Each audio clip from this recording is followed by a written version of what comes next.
everyone, welcome to DMFA Digital Marketing for Asia. My name is Joanna and I am a marketing manager working here at SoftBank Telecom Europe. I'm loving it. 5 notes and 3 words that everybody around the world connects immediately with McDonald's. One thing for sure, McDonald's is really good at marketing and the most recognizable fast food chain around the world. It is also no different in Japan, and Japanese people are also loving it.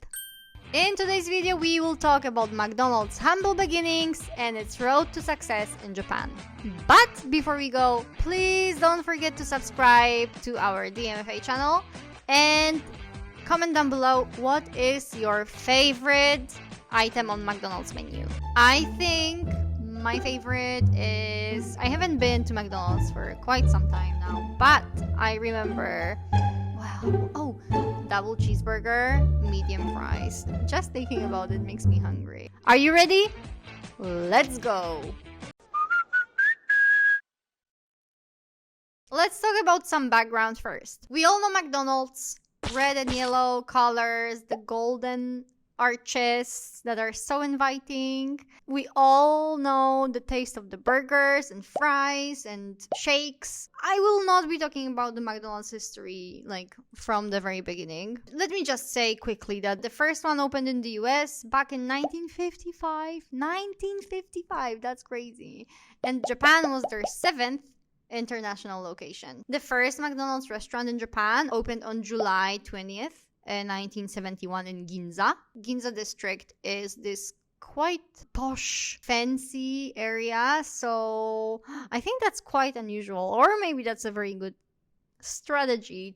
It was quite unusual for a restaurant like this to be open in this very posh and luxurious area, but you know, like Dior, Chanel, and all of those like luxurious stores would be there, so McDonald's would immediately have this image of like, oh, that's not a regular fast food, it's a luxurious one. So I think it was a very good location strategy. It took the company around 5 years to begin to rapidly grow and expand in Japan. I think one of the key successes was when they opened in Okinawa. I always say that Okinawa is like a Japanese Hawaii. It's quite tropical. The first McDonald's in Okinawa, it opened in 1976. So it was 4 years after Okinawa was returned to Japan, and there were still around 200,000 US Army military personnel that were still living on the island. On February 1st, 1976, the grand opening day, a long line formed in front of the store. Just imagine a long line of hungry American soldiers. People who were working on the opening day said that it was just mayhem, chaos. They did not expect the store to be this busy on the very first day. The crowds were just unbelievable. I think for the American soldiers at the time, especially, 40, 50 years ago, where it was not so accessible to be connected with, like, even though you're on the other side of the world, but now we can stay connected to each other. But back then it was way more difficult. Seeing this piece of their like pop culture, American pop culture, right in there in on this little island, it just felt familiar. Crowds were unbelievable. It was crazy busy. The store made 3 million Japanese yen in one day, and it set a world record for a McDonald's opening. Good job. In 1982, McDonald's reported the highest sales of any operator in the Japanese food service industry. Years from 1973 to 1990 represent the chain's fastest expansion into the Japanese market. In 1977, they opened the first ever drive-thru in Japan. In 1987, which was 10 years after that, they introduced the... it's quite funny. They introduced the sankyu sets. In Japan, when you want to borrow the English word thank you, you can say sankyu. And sankyu also means 3, which is sun, and 9, which is kyu. Sankyu. So not only the name means thank you, but it also means 39, and they would sell them for 390 yen. マクドナルドのサンキューセットはおかげさまで大好評。 They were an absolute hit. The marketing, the naming, the strategy, the items you could buy, It was a total hit across the board. And with the opening of the first McDonald's in Yamagata in 1990, the chain covered every single Japanese prefecture. As of 2021, there are 2,900 McDonald's restaurants in Japan, placing it in the third spot after the US and China.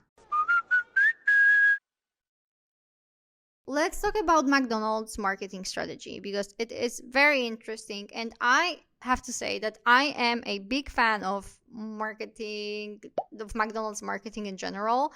I think they are very good at creating very unique, very interesting marketing campaigns. At the time of opening, some people in the business world said that the new shop would not even last 1 month, okay? You know how it is. There is always some haters. There is always some people who don't like what you're doing, and they would be like, Yeah, that's gonna fail. It's not gonna work in Japan. We don't like these American fast foods. boy, were they wrong. 5 years later, McDonald's grew to having over 100 stores. And 11 years after opening, McDonald's Japan climbed to the very top of country's food service industry with annual sales of 70 billion Japanese yen. Although McDonald's originates and it developed the recipes in the United States, the key to its success and acceptance in the Japanese market was really this accommodation of Japanese marketing strategies. I think this is very interesting, and maybe it was quite a risky strategy at the time, but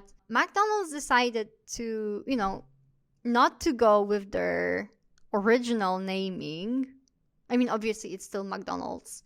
But instead of the original pronunciation, they would immediately start using the Japanese alternative, which is McDonaldo, which is much easier for Japanese people to say in order to organize a unified strategy of expansion. McDonald's Japan rejected the US model of relying on franchises and has been employing a system of direct management instead.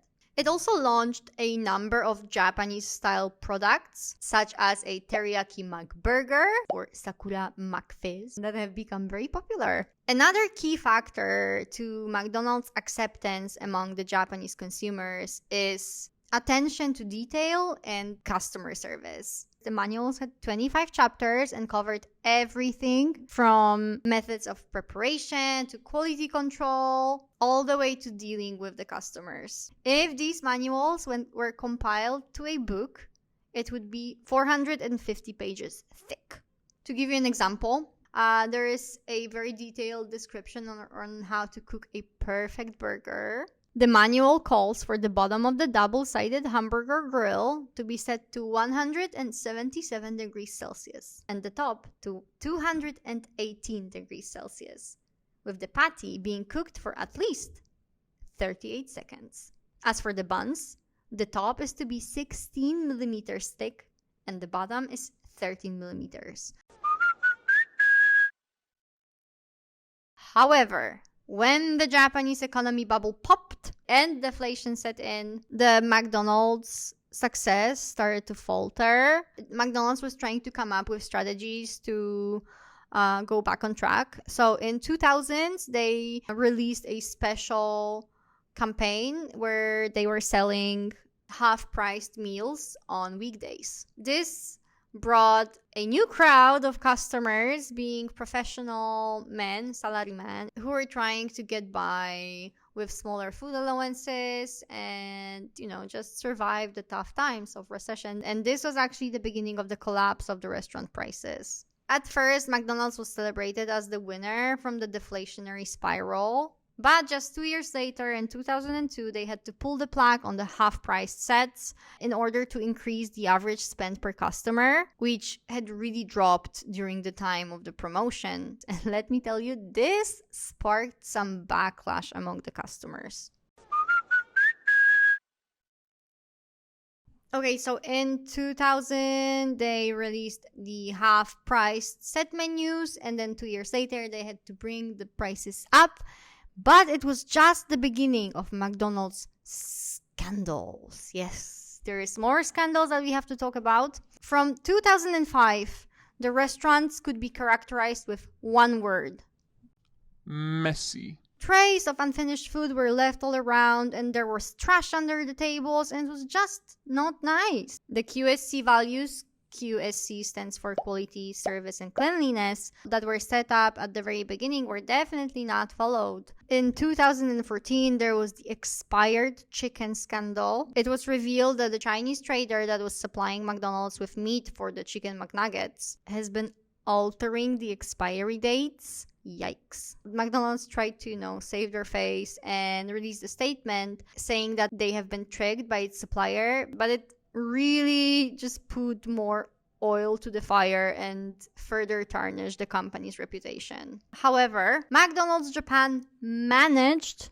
to pull off an amazing recovery. And this was all thanks to going back to its roots and really focusing on improving the QSCs. To recover the lost ground, McDonald's instructed the employees on the importance of providing a really good service to the customers and borrow lots of resources in order to invest in the refurbishment of all stores across Japan. By revamping its menu, McDonald's was able to use traditional media and social media to get the word that the old McDonald's is back, and successfully restored customers' trust and confidence. So just to recap everything we talked about, McDonald's invested in the market research, sourcing feedback from diners and restaurant staff to refine its operations and bridge the gap between the customer expectations and reality. Restaurants raised their quality and safety standards and took steps to communicate the same to diners in order to restore the confidence in McDonald's brand.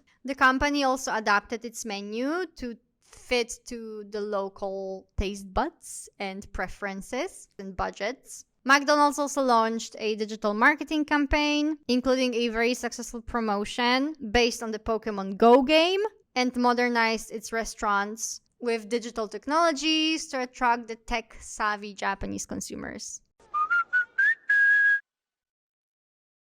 It's fun fact time. Today's fun fact is, the first McDonald's in Japan, which opened back in 1971, was the smallest McDonald's in the world at that time. And that's it for today. Thank you so much for watching. I hope you could learn something new about McDonald's history in Japan. As usual, don't forget to subscribe to our DMFA channel. Give this video a thumbs up if you liked it.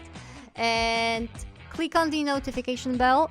We are posting a new video every Monday. Again, thank you so much. That's all for today. And I will see you next Monday. Bye!